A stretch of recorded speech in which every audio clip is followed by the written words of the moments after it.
Welcome back, ladies and gentlemen, after lunch. Thank you for joining already. We hope that the others after dessert will also join us soon. Yes, it's on to the second pitching session for the MDBC Innovation and Sustainability Awards 2024, the social category. We expect a very heavy, strong competition with not less than 5 competitors coming up in the next half an hour. So what does this mean, the Best Workforce Sustainability Engagement Program in the ESG category social? Nominees share the innovative programs that motivate and empower employees to actively participate in achieving the organization's sustainability goals. It showcases the programs and initiatives that have helped the organization make an impact and proved effective in incentivizing and mobilizing their workforce. Now, I think the chief judge is on the way, and he has a beautiful place there in between those two ladies. So let's give it another 30 seconds. He's not coming from the lunch, but to use a very famous Malaysian expression, on the way, on the way. All right, but it's my pleasure to, in the meantime, introduce our other 2 expert judges. Ms. Anna Purani Supaya. She's the head of Work-Life Sustainability at Talent Corp. And Ms. Malar Selvaraju, the head of Quality and Sustainability at Basis Bay. Now, if anybody can help me to get my ambassador back and sit right in between those 2 ladies, then we can all get started, right? Yes, on the way, on the way. Jaap, we have a beautiful seat for you. In between Anna and Malar.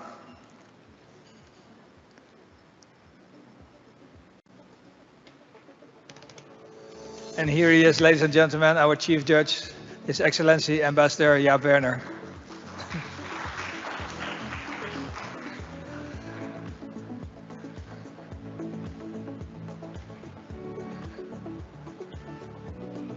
All right.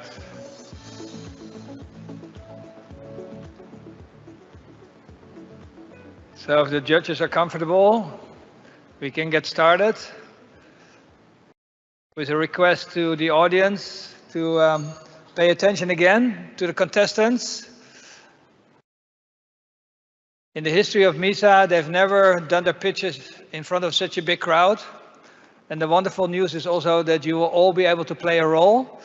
At the end of the session, you will be able to vote, and your votes will count towards participation, possibly for these companies, for the Audience Award that will also be part of the program tonight at the MDBC MISA Awards ceremony and dinner.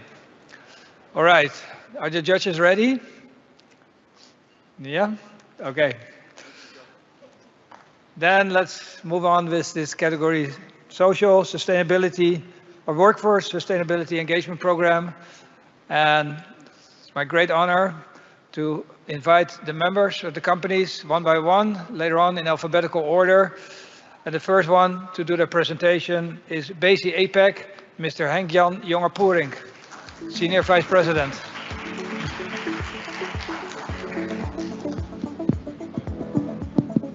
Test.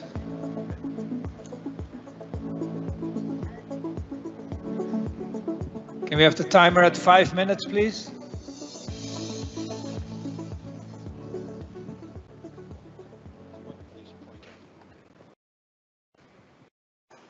Well, welcome all. Thanks for listening to me, and let's start on sustainability in BASI. So, first of all, I want to show you a video. I hope it works, and I hope the sound works as well. If the sound doesn't work, we will skip it. A visionary tech leader transforming the future in ways that inspire and empower us all. BASI unwavering commitment to innovation, not just keeping pace. We're boldly advancing AI and IoT to create smarter homes, autonomous vehicles, and groundbreaking mobile devices. Our dedication to environmental, social, and governance principles shines through in our eco-friendly practices, making a meaningful impact on our planet. This unique blend of forward-thinking innovation and social responsibility positions BASE as a beacon of excellence in the tech industry. Now, let's turn our attention to our inspiring Managing Director, Mr. Hank, as he shares BASE's steadfast commitment to a greener, brighter future for all. Good day, everyone. It's an honor to stand in front of you today as we embark on this exciting journey of the ESG competition.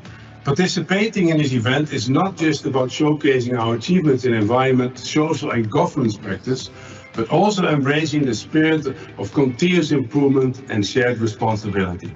We are living in a time where sustainability of our business and the well-being of our planet are more interconnected than ever. ESG principles guide us to think beyond profit, integrating social responsibility and environmental stewardship into the heart of our operations. By taking part in this competition, we have an incredible opportunity to not only demonstrate our commitment, but also to learn from one another and inspire further progress. Our journey in ESG is about creating meaningful impact, reducing our carbon footprint, improving our workplace safety, supporting local communities, and fostering transparent governance. Let us embrace this challenge as an opportunity to push our boundaries, learn from our peers, and set new standards for responsible business. Together we can show that profitability and sustainability are not mutually exclusive, but can indeed drive each other forward. Thank you. Okay, I will skip these slides. We link our targets to, of course, environmental impact, people well-being, and responsible business. And we link them also, of course, to the SDGs, and of course we have CSRD reporting. If you look at it, we follow that also with KPI. Already for every month we share that with the employees. You see here all the KPIs. In the blue box is more the social aspect, which is diversity, employee health and safety, and employee development. Also community impact at the last bottom is the social part. So we share that every month, and you can see some are on track and some are not on track as we openly share. Then I will have here the development and diversity. You have the health and safety committee, SGA conferences, leadership programs for our people. Then we have the engagement. And the engagement we do with sports committee, we have dinners, we have family days, and all kinds of other activities. But most important, we also measure that. Independent with Willis Towers Watson already for many years. And we have a very high score also compared to a benchmarking of the high-tech industry. About rating of about 95% engagement of our staff. So last but not least, we reach out to the community via education. And one of the special things is, besides diversity, let's say on men-women ratio, we also focus on inclusion. So this is one of the signing that we did with one of the universities. This is Technology Mara. And this is to have internships for students with a disability. So we can offer internships to students with a disability, not only, let's say, women or men, but also total inclusion of the total workforce. So charity, yes, we do many charities. Sometimes we do that combined with Mike Bike, so we can have a green mindset together with the charity donations. We have the green parts where we do tree planting, beach cleaning. So these are all activities. More or less in BASE, we have every month an activity linked to ESG. We have a separate ESG week every year, and this is what the activities that we do. If you look at the future plan, I will not read it out, but more important is that we will continue on this journey by heart and with dedication of all the staff. On top of that, we will try to bring this down with RBA standards into our supply chain, so that also our suppliers will follow on the carbon neutral way, but also in a responsible business way with responsible treatment of people. And with that, I conclude my speech. Thank you very much.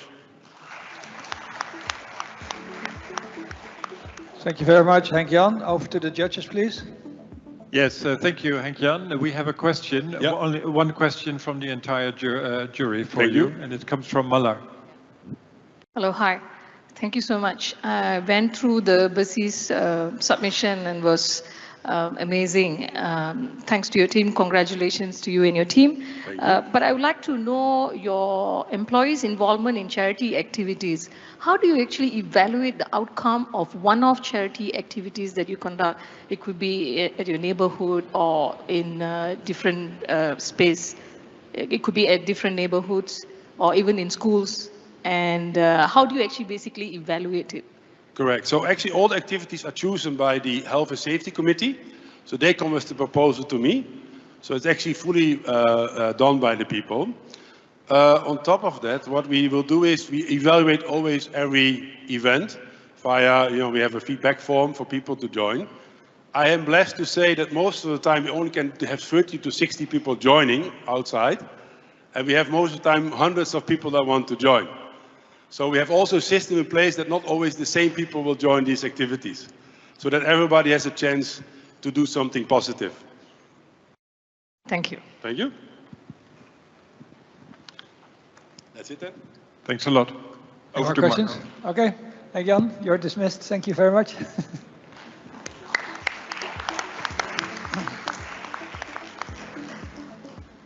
All right, next up will be Dutch Lady Milk Industries, Mr. Bastiaan Klerk, the marketing manager. Over to you, Bastiaan.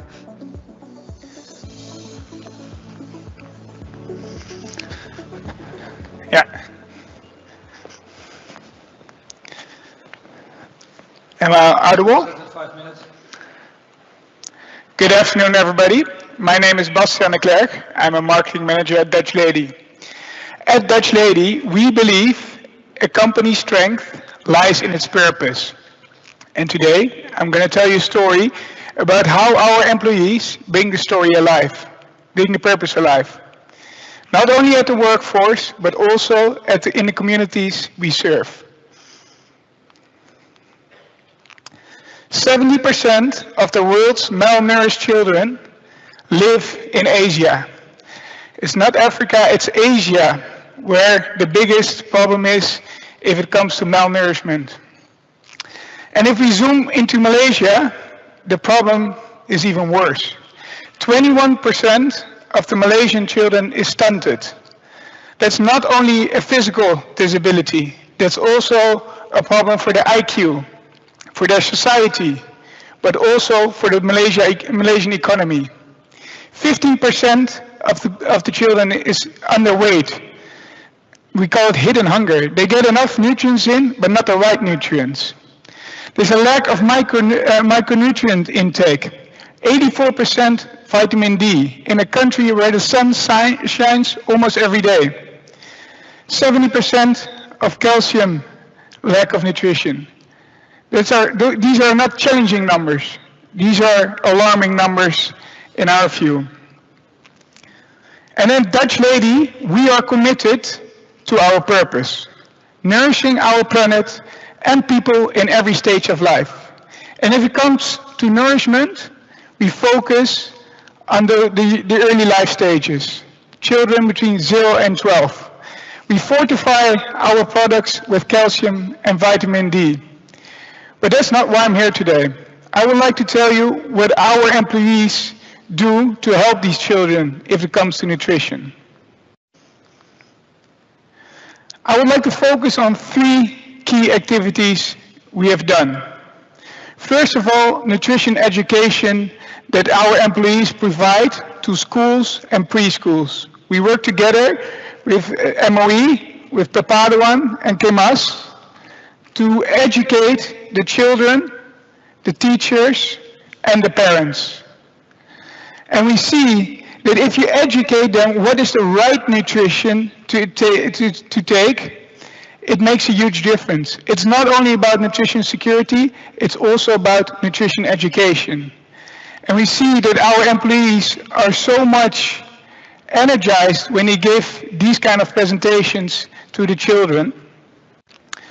The second one I want to highlight is the collaboration we do with YBM.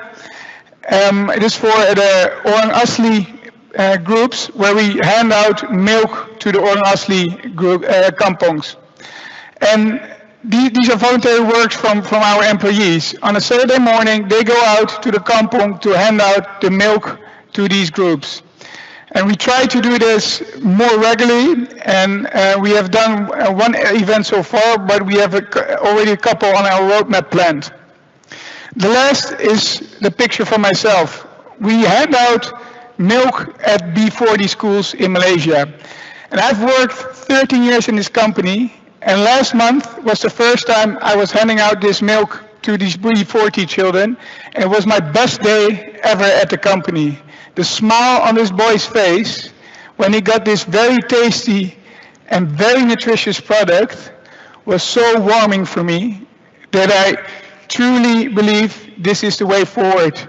Working together with the employees to fix this problem that we have in Malaysia if it comes to nutrition. And I think it's important to look at the results. What we do with our employees is that we do a survey twice a year.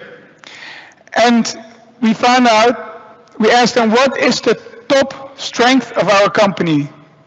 And purpose is the #1 strength of the company.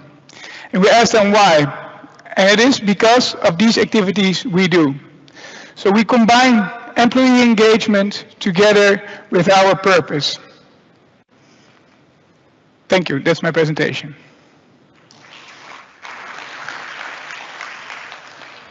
Thank you, Bastiaan. Over to the judges, please. Yes, thank you. Well done. Thank you for your interesting presentation. Could I ask a question on a purpose related to the Sustainable Development Goals? Is that the purpose that your employees also are interested in, to work not only for a company that works globally, but also for global sustainability goals? And how does your company relate to that?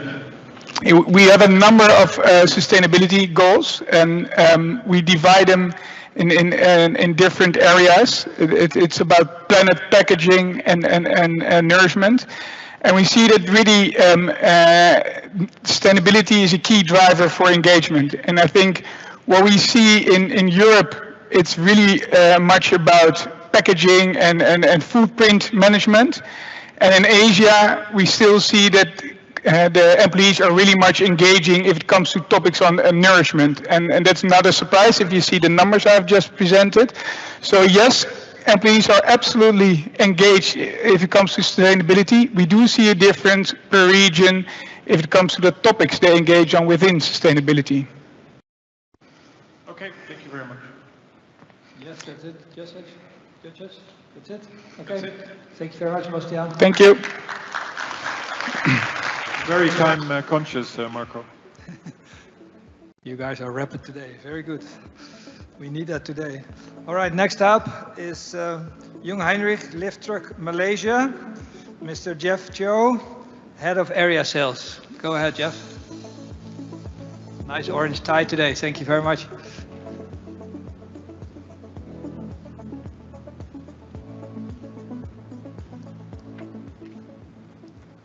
Reset at 5 minutes, please.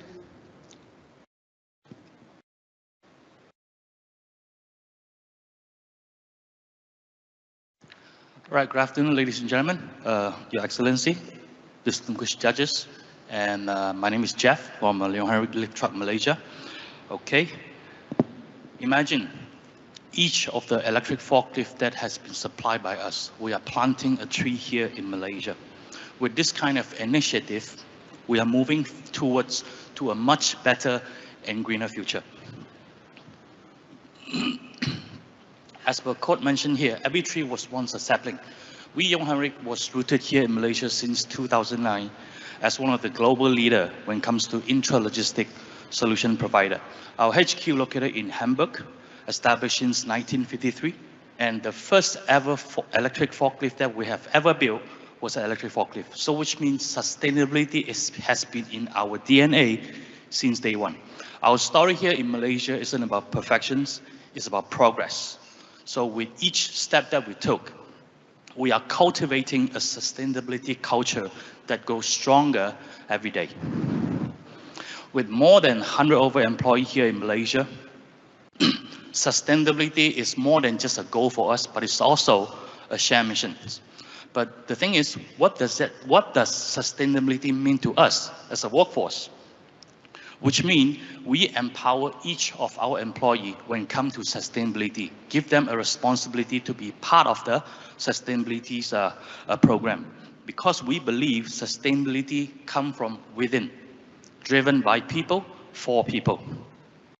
Here is how we empower our employee when it comes to sustainability. First, we provide the toolkits with the accessibility of each of the different toolkits.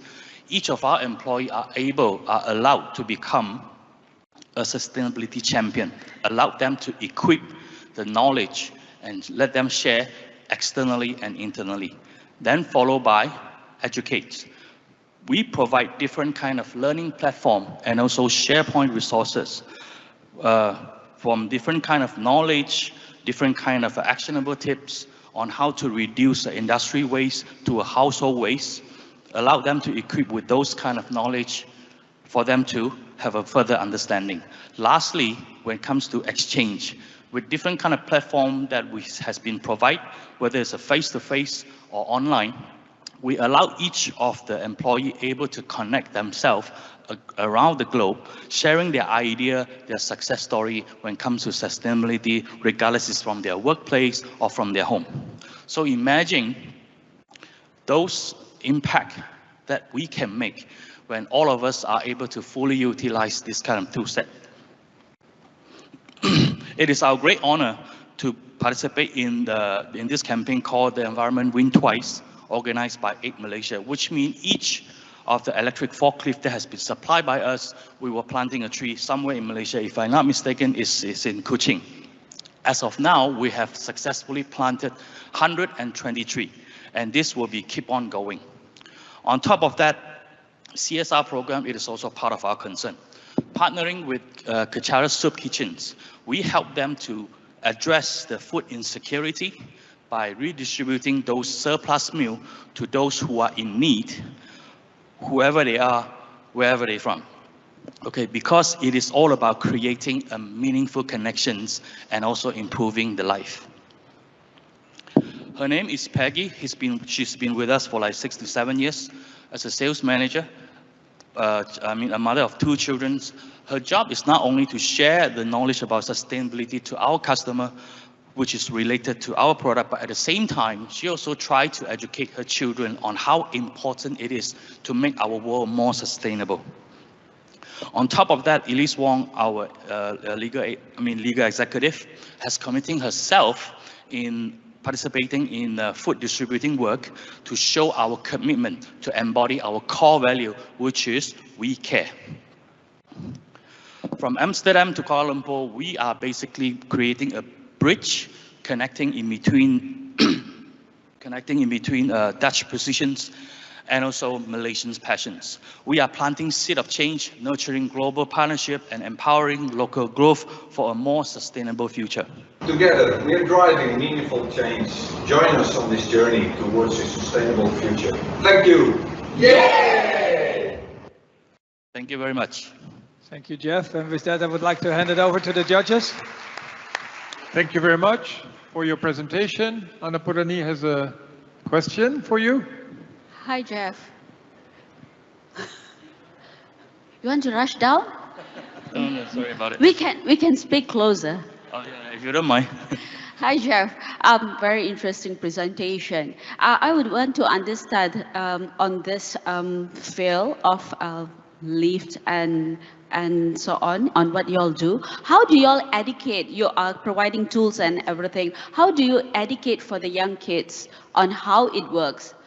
How is your business works? What are the things that actually you all are exactly doing? I'm a bit confused about your question because first of all, you're talking about how do we educate our employee, but then you're also related to kids. So yeah, because the answer it's like, can be long. Yeah, the thing is, it's like you are going out at providing tools for your employees, right? So how do they actually expand in educating? Are you doing like educating the future talents? I mean, like the kids, where you go with like, you know, providing foods and everything. Do you do more engagement in terms of like sharing what you do to them? All right, internally we have different kind of learning platform which is available in our company websites, sharing those informations about how to make our company sustainable, at the same time how to make our society more sustainable by introducing the technologies that has been implemented by our company, which is the electric forklift. More than 10 years ago, we have introduced our own in-house lithium-ion battery, which allowed to have an additional 20% CO2 reductions compared to the normal lead acids. That is a breakthrough. And at the moment, none of the supplier at the moment can do until that kind of stage yet. That is within the business. Externally, when it comes to employee, of course, we need to let them understand the importance of having a sustainable world, because whatever step that we took, it not only affecting our own current generations, but at the same time, it also affects our next generations and their generations and so on. We want to ensure the world that we live in, in the future, is worth living in. Yeah, all right, thank you. All right, thank you.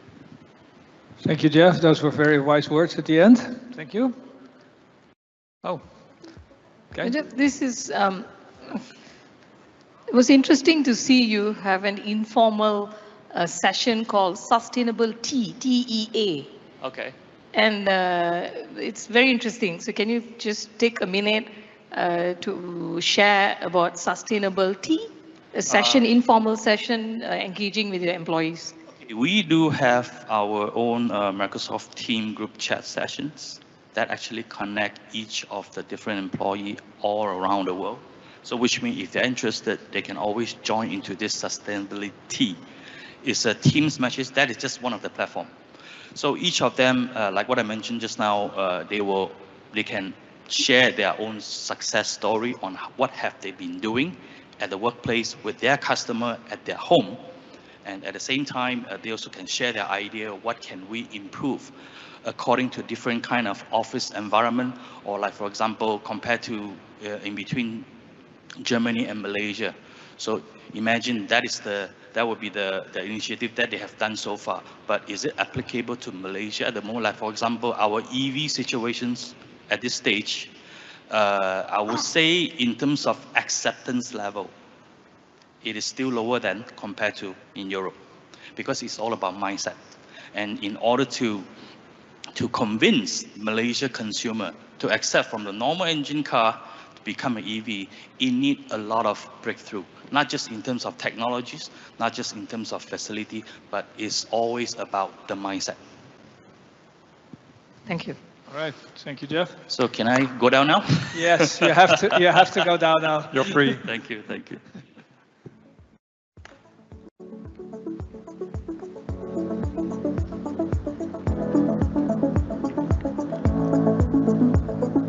All right, next up will be my CO2 group, Mr. Roland Wong, the Conformity Assessment and Sustainability Compliance Technologist. Over to you, Roland.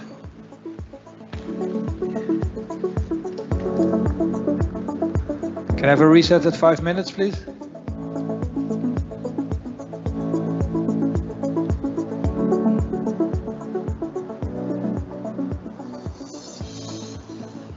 Hi, good afternoon, everyone. Thanks, Marco. And also thank you to the panel of judges, okay, and the audience for your time today. All right, I'll skip straight to it. I'm going to be very laser focused on one very particular program that we have in the company, because this is the bedrock that makes everything else happens. Okay, so today I want to talk about something called the Amoeba Management System. Okay, so what it is the ultimate goal is to groom the top 30 talents within the organization. Okay, and I will share with you why we intend to do this. But first of all, a little bit about the Amoeba Management philosophy. Okay, it is created by Mr. Kazuo Inamori. Okay, he is the founder of Kyocera Group and also KDDI Japan, which is one of the biggest telecommunication groups in Japan. Okay, it's something like DG or Maxis. And when he started building all these businesses, he didn't have any background in management, right? So he decided to figure out, like, he thought to himself, what was the best way to grow my organization? And he realized that the best asset that he had was the people, the staff, you know, the workforce. So he developed this system to grow the company. And what this system is it separates the workforce into very small units, okay? It can be as small as three men per team, okay? Go all the way up to a dozen. And then this team this unit is given full autonomy, okay, to execute on a project, right? They are given a vision, they're given a mission, right? But the execution is more or less up to them. And we were facing one of the biggest problems of our time, right? When ESG came along, we knew that we needed to share information about ESG and how it is implemented and what we can do to fulfill ESG objectives. But it's a gargantuan task, right? It's really, really difficult to do because it's totally something new. Until today, most conferences, seminars, webinars is about educating everyone about ESG and how you implement them, right? And we had a choice, right? We could either do what we were always doing, okay? So if you look on the screen right here, the top chart shows one leader, but multiple employees, right? And this is usually how it's done the Chinaman way, okay? One leader tell everybody what to do, and then he's going everywhere, micromanaging everyone, okay? This is very common in Malaysia. So we could either do this, or we can say, no, let's try something different, okay? And while researching how to do this, we chanced upon the Amoeba system, right? And what the Amoeba system does is, from one leader, they create multiple units, and they empower a leader in each of these units. And every leader in each of these units are free to execute upon the project, okay, according to the best of their abilities. And it is actually a hope that when these Amoeba units are created, right, the Amoeba unit will generate another leader among the employees, and then that leader can create another Amoeba unit, so on and so forth. So this is how Kazuo Inamori-san built Kyocera and KDDI relatively quickly. Okay, so a little bit about the Amoeba system. Okay, I'm not going to read word by word. It is a very long-term strategy. Okay, we have to give the unit and the leaders the chance to grow and learn. That means giving them the time to make mistakes, to experiment, okay, and figure out how to do things by themselves. And we thought that this is a great strategy for sustainability, because sustainability in essence is a long-term strategy, right? We want to achieve something, but we have to make sure it's sustainable in the long term. And in the long term, what's the best way of doing that? To empower people. We can't do it ourselves, right?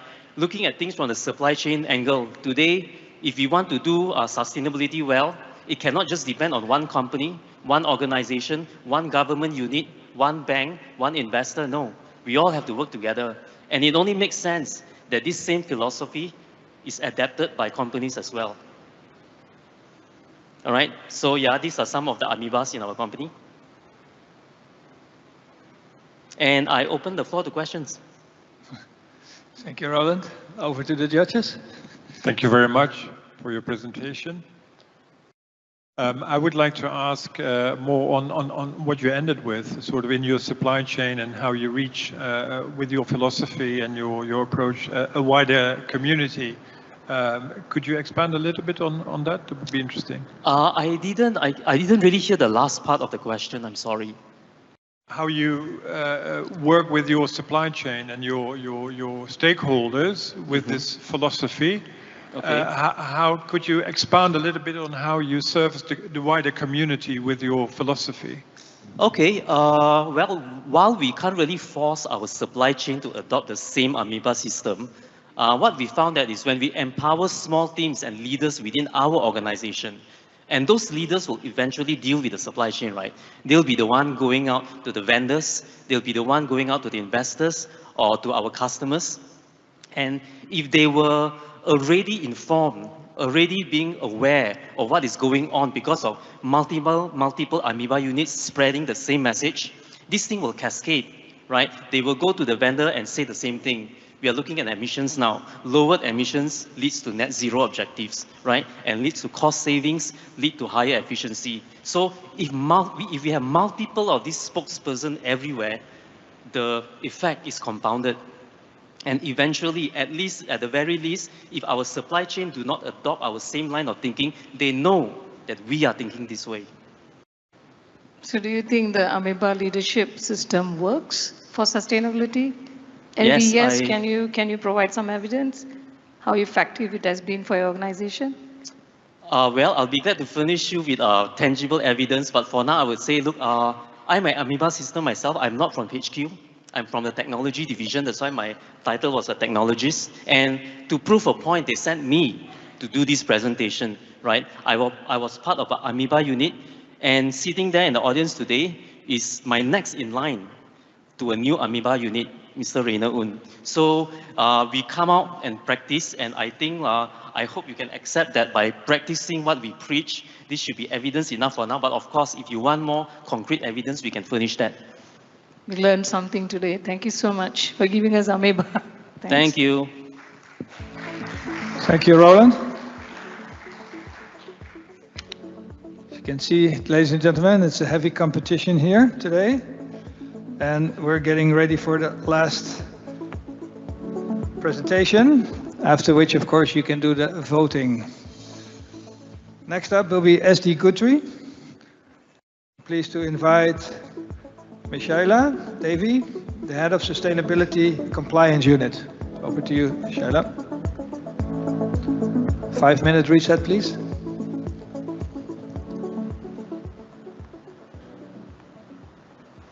It's okay. Very good afternoon. Basically, when everybody spoke about employees, what I'm going to speak is about workers, basically from the vulnerable group. As a plantation company, when we speak about workforce, we talk about workers. Way back in 2021, after the WRO, we started focusing on getting the maximum input from the workers. And that's when we focused on the voice of the workers. There are 3 initiatives that I would like to share today. The first thing is about grievance channel. What we realized today was actually for the workers to raise their complaint, we need to give them a safe platform. And that is why we have a grievance channel called Suara Kami or Our Voice. So today, workers can actually call this channel to raise their complaints and also their input. Statistically, what we notice is workers are not basically just bringing up complaints, but basically they are using, one second, should I to use this? Anyway, basically workers are not just using this channel to raise complaints, but basically to raise inquiries. And second one that I would like to share would be actually on social dialogue. Gone are the days where workers will need to wait for special occasions to discuss anything with the managers. On a monthly basis, there is a platform where workers and worker representatives will get to meet the managers and bring up issues. And all these issues are being tracked and monitored. We use this particular information actually to derive any areas for improvement. And last but not the least is actually an app called OPP. OPP is an app where workers can actually raise any request for repairs or maintenance. And this particular, what they call information will be gone to the estates, and the estates will then use this information to raise any repairs. So with that, we're only not complying to Act 446. Basically, we're given the same platform for the workers to actually get their repairs attended to. Thank you.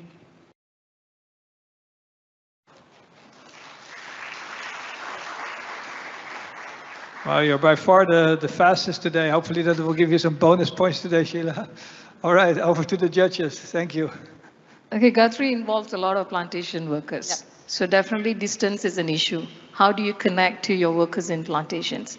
Basically, we have a multi-system kind of thing. Basically, we have people, we have sustainability team across. So any engagement or anything is guided by the SOPs. So, and we also have people going down to the camp to do the human rights and labor assessment to find out any areas and also to engage any improvements. So that means, say I'm a plantation worker and I want to complain or I have some queries to be made. So how do I contact management? That's the Suara Kami. The Suara Kami is a grievance channel. So you can call, and this is an independently managed channel. So once it goes there, this particular information comes to the headquarters. From the headquarters, this will be channeled to the respective team, either to investigate or to provide the answer. So it's like a hotline? Hotline, exactly. Is it a free hotline? It is free, and we have basically 9 languages. So if you want to speak Bengali, you can choose that channel. Nice, thank you. Hi, it's interesting to know that you provide these channels and all. is there any evidence to show that their voice is protected?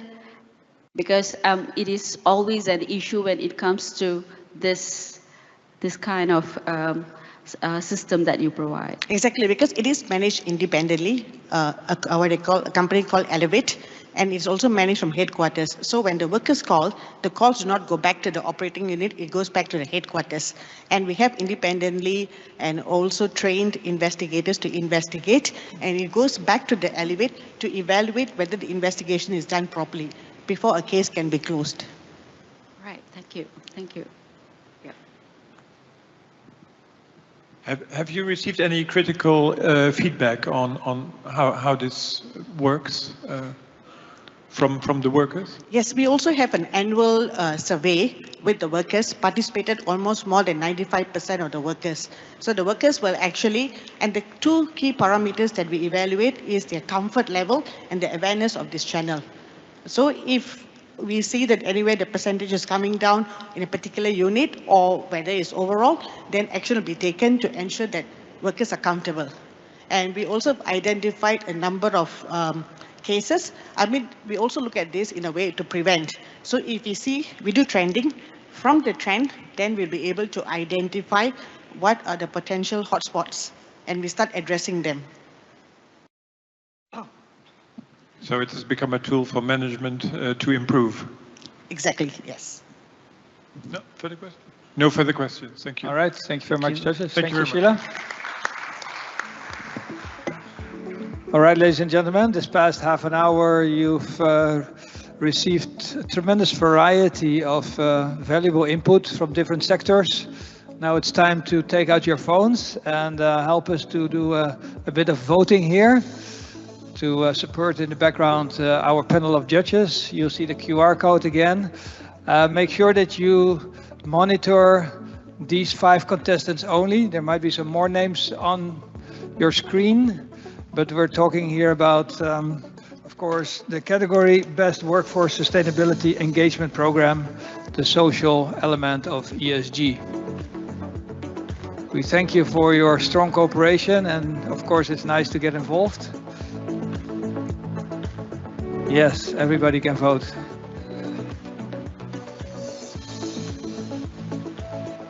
And I thank the judges. We're going to adjourn to the judges' room.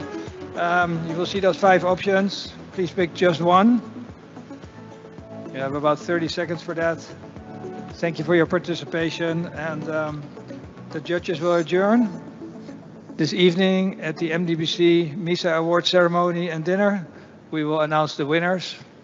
And thank you for your cooperation. Hope to see you back for the 3rd pitching session for the G, the governance. Back to you, Michelle.